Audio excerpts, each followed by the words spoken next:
एक पुलिसमैन जो है वो ड्यूटी करके आ रहा था, नाइट ड्यूटी। तो रास्ते में एक नवयुवती मिली, तो उसने कहा कि मैं रास्ता भूल गई हूँ और आज आप अपने घर ले चलो। और उसका ब्याह हुआ नहीं था, पवित्र भाव से घर ले गया। जब घर में ले गया तो फिर उसका पवित्र भाव हो गया उस युवती का। वो तो घर ही था, सुबह निकल गई साथ, बड़ा खुश हुआ कि यार। दूसरे दिन फिर वहीं मिली, तो उसने कहा आज तो घर में बैठी होगी। बोले नहीं, कल से हमारी आपकी मित्रता होगी, हम रोज आपको यहीं मिला करेंगे। अब वो मानसिक शक्ति से युक्त वो पुलिस में, और वो प्रेतियोनि को प्राप्त, जिसे चुड़ैल कहते हैं, आज वो। अब वो तो महीना भर में वो सूख गया, पीला शरीर हो गया। वैद्य के पास गया तो वैद्य ने कहा कि ऐसी दशा किसी शारीरिक सहवास से नहीं होती, तुम्हारा कोई मतलब एक अलौकिक शक्ति है जो तुम्हारा शोषण कर रही है, वो स्त्री नहीं है।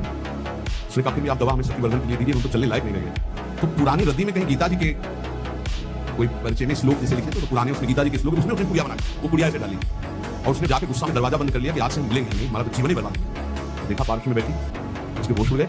उसने कहा कि आप कौन हो, कहाँ से आई हो? मैं इतने दिन से मिल रहे, ये नहीं जान रहे कौन हो। बोले कहाँ से आई हो? मैं धरोखे से आई। उसके होश उड़ गए, धरोखे से आई इसका मतलब? उसने कहा दूर क्यों हो, तुम आते ही हमारे कोई स्पर्श करते थे, स्पर्श। बोले पुड़िया हटाओ देख से। उसने पुड़िया में क्या बोले, इसमें गीता का श्लोक लिखा हुआ, मैं तुम्हें स्पर्श तब तक नहीं करूंगी जब तक जब तुम हमें तनिक भी प्यार करते तो पुड़िया हटाओ। उसने कहा पुड़िया कैसे हटा सकते हैं? उस दिन वो बैठी रही पर स्पर्श नहीं हुआ, समय आने पर चली गई। दूसरे दिन उसने गीता का पूरा जेब में रख लिया और जहां आती ना यदा यदा धर्मस्य ग्लानिर्भवति आने बंद हो गया।